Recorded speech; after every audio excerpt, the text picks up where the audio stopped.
So we watched a clip on stream yesterday of Peter Mandelson discussing how the Green Party, in his own words, have become a dustbin for Trotskyists. Let's remind ourselves of the segment that we watched before, shall we? This week I spoke to Momentum's co-chair, Hilary Shand, who's actually quit and left Labour. He's now sitting as an independent councillor in Worthing. This is a very important development. I mean, a lot of these people are now leaving, quitting the Labour Party. They see that Starmer and his changed Labour Party and what he's about is here to stay. They can no. And again, it's very funny. I tweeted out about this today. Like Nick Tyrone, the anti-Brexit superhero, talking about how, well, actually, no, the current iteration of the Labour Party is like a mix of Labour and Tories. And I was like, yeah, they're red Tories. That's what we're telling you. Yet you told us we were mad cranks for calling them red Tories and that you just hate the fact that they're successful and the left is not successful. I'm like, no, we hate the fact that the policies suck and that you're trying to replace Tories with more Tories.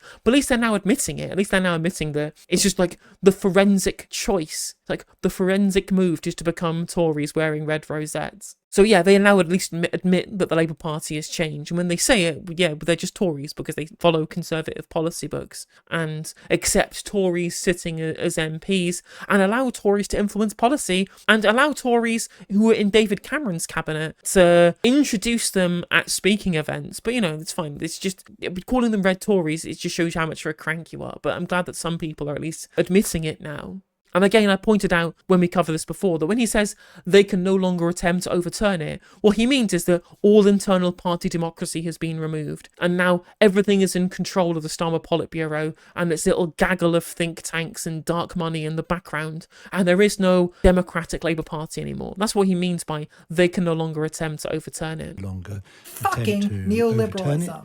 And I think it's significant also for the Green Party. The Green Party is becoming a dustbin, a bit of a repository, not only for climate activists, but for disgruntled hard leftists leaving the Labour Party and some fairly unpleasant hardline Free Palestine activists as well. That's true. If you object to ethnic cleansing, if you think that maybe we should tax the rich and have a fairer society, you're basically a hard leftist, an unpleasant hard leftist who's obsessed with the climate and freeing Palestinians from apartheid. And you're not welcome in Starmer's Labour. I mean, it's true, you're not welcome in his Labour Party. And he said the door was open that you can leave and that you should vote for somebody else. In fact, Rachel Reeves said you should vote for somebody else by expressing your democratic wish for taxes on the rich at the ballot box. So we'll do just that by joining the Green Party. But again, this slur, it's this blatant slur that they use to try and say that anybody who's slightly to the left of any of the current kind of right-wing Labour Party positions must therefore be a crank and therefore unworthy of being treated seriously and be treated like persona non grata.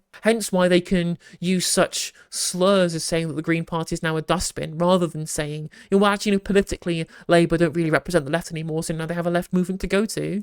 Well, they're all turning to the Greens. And I think whilst in the first instance the Greens look sort of bigger and emboldened, I think this is going to change the complexion of the Green Party. And I think they will rue the day when they threw open their doors to all these people. I think it's what's crazy, again, I mentioned this before, is that they try and paint this ugly picture of people who want like anti-austerity politics and public ownership as being these kind of Trotskyist entrists, for example, when actually no, they know that we're not. They know that most people who joined the Labour Party just wanted to see an end to austerity. They wanted to see a fairer society. They wanted to see taxes on the rich. And Labour together have polled the internal membership. They know this. They had to construct a manifesto full of lies to get Keir Starmer elected as leader. And their internal polling showed that actually most of the Labour left are not militant tendency hangers-on. They're just young people who wanted to see an end to austerity. So all of these slurs, again, are political positioning. It's just a slur to get people to not take us seriously because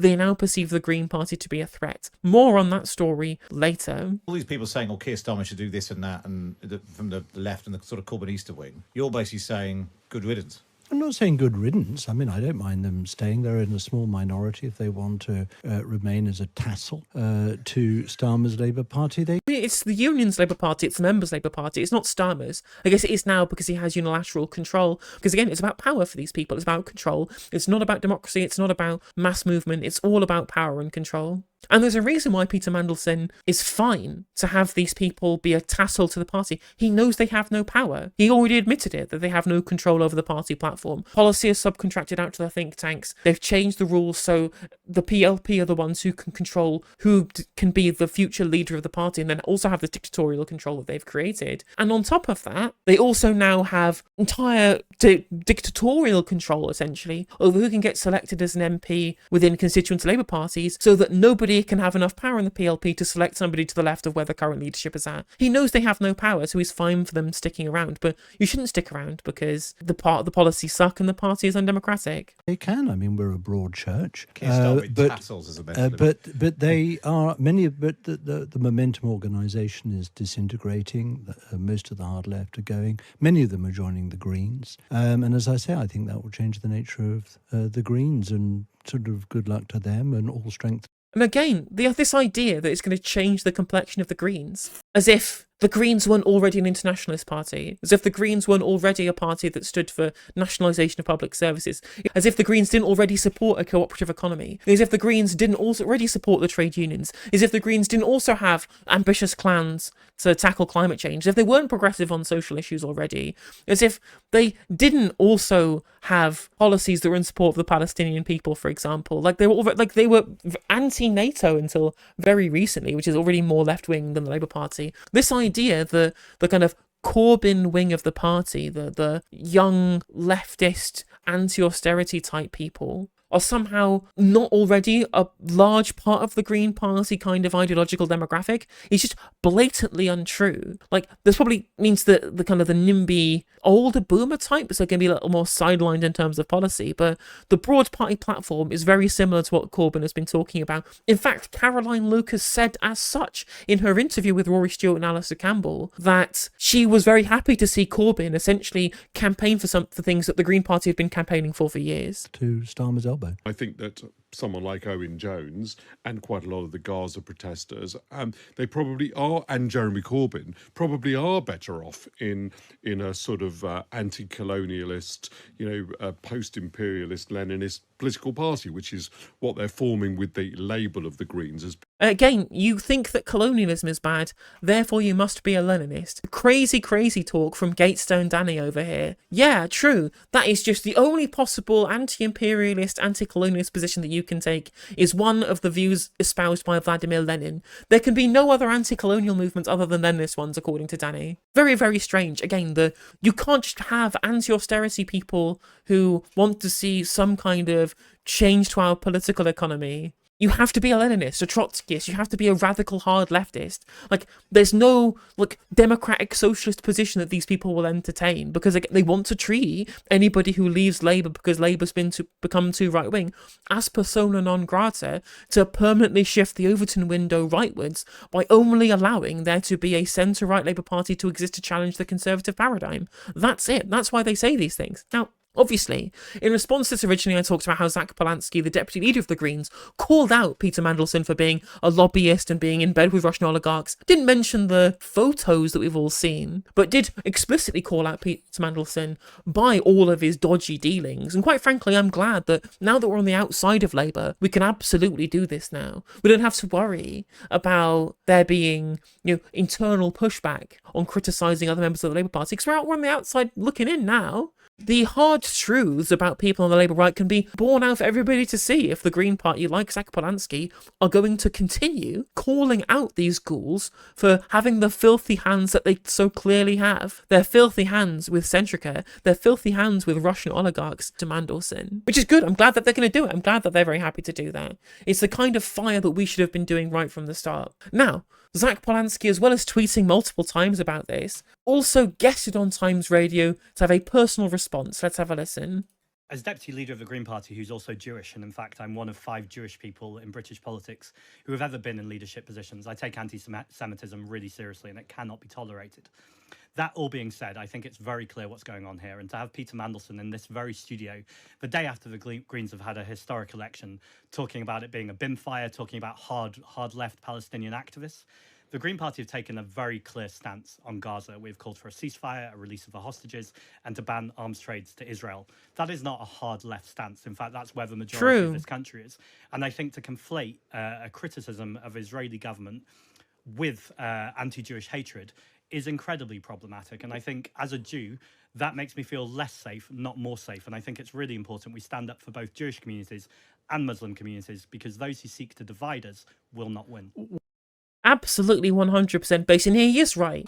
Like, it is going to lead to more anti-Semitism if we engage in this anti-Semitic conflation of the Israeli state with Jewish people, because it means that genuine anti-Semites can use the actions of the Israeli government as a vector for their anti-Semitism, and things will only get worse, especially when Israel keep engaging in such heinous crimes. So hats off to Zack Polanski for calling that shit out. And indeed, he quote tweeted Aaron Bastani talking about how the fact that they are now being attacked in the same way that Corbyn was attacked, because they are now perceived to be a threat. Now they're polling at, 7, 8, 9% in some polls. They're perceived to be an actual threat. Suddenly the knives are out. They're not treated as a joke pie. They're treated as a serious political opposition. So now the smear campaigns have started, and Aaron Bastani is absolutely right. And Zack called this shit out. It's important never to weaponize the silence criticism of the Israeli government's ongoing horrific actions. We cannot allow anti-Semitism nor Islamophobia to flourish, nor allow those to try and divide our communities. Incredibly true. Zack being super based on all of these things. One last thing, however,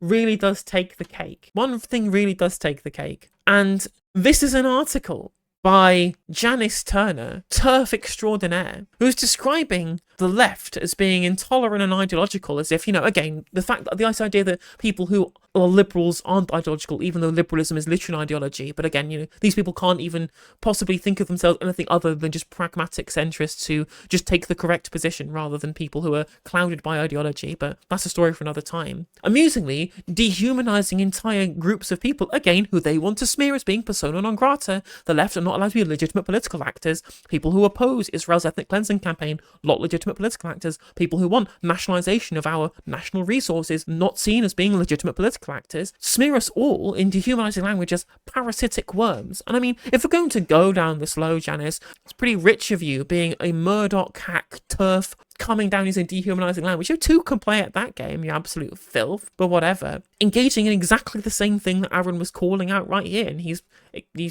very right to point it out. But it shows you they're scared. They're rattled. The Labour Party, the establishment Liberals, they're rattled that the Greens now have some kind of electoral leverage. They can't be treated as a joke party anymore. They're a real political force. And now the smears are going on, we have to stand our ground. And I, for one, am glad that Zack Polanski is very happy to do that himself. And he's been really based in terms of criticism so far.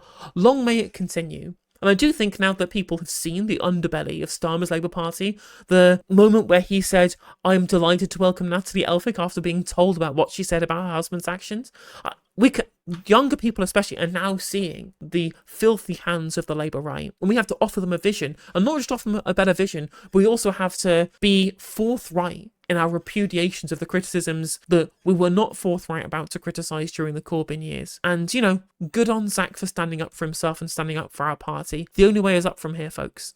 Hey there, if you enjoyed the video, make sure that you like and leave a comment. That helps the video out in the algorithm. If you subscribe and ring the bell, it'll let you know when I go live. I stream every day on YouTube and Twitch. You can also follow all of my socials down in the description. And if you want to support me in a more financial manner, there's a join button for membership to just 99p to be a member on YouTube, as well as a Patreon, and there's some merch there as well. And hopefully I'll catch you on the next video. Take care.